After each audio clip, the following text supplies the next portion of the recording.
Alors il Fouquet, le Tour de France de retour en 2011 sur l'Indre. 2011 sur l'Indre, donc avec une arrivée à Châteauroux et un départ à Aigueronne.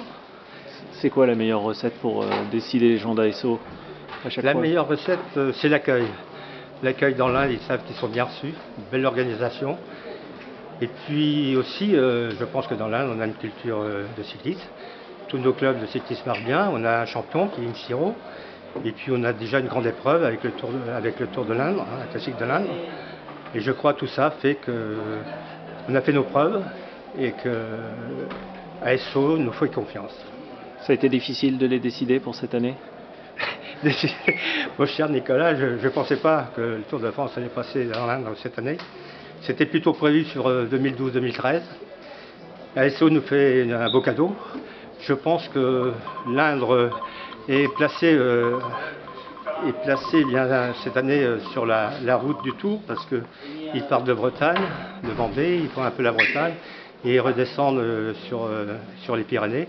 Et je crois que notre département est bien placé. C'est pour cela qu'on reçoit le Tour de France, mais il faut aussi, et je répète, c'est une récompense pour la bonne organisation des courses cyclistes dans l'Indre. On reçoit toujours bien le Tour de France et je pense que c'est une belle récompense pour le département et pour tous les spectateurs de notre département.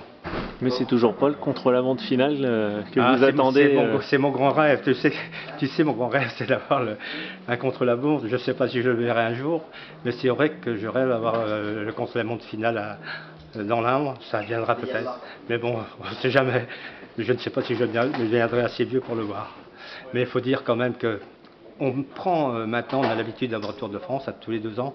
C'est une belle chose. Peut-être qu'il va être 4 ou 5 années sans revenir dans l'Indre.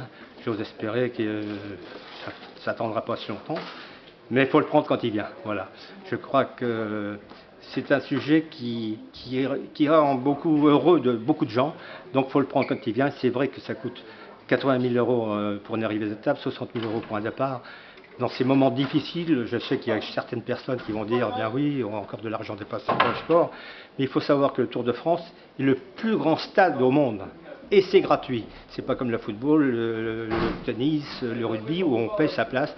Le cyclisme, c'est le plus grand stade et on ne paye pas sa place.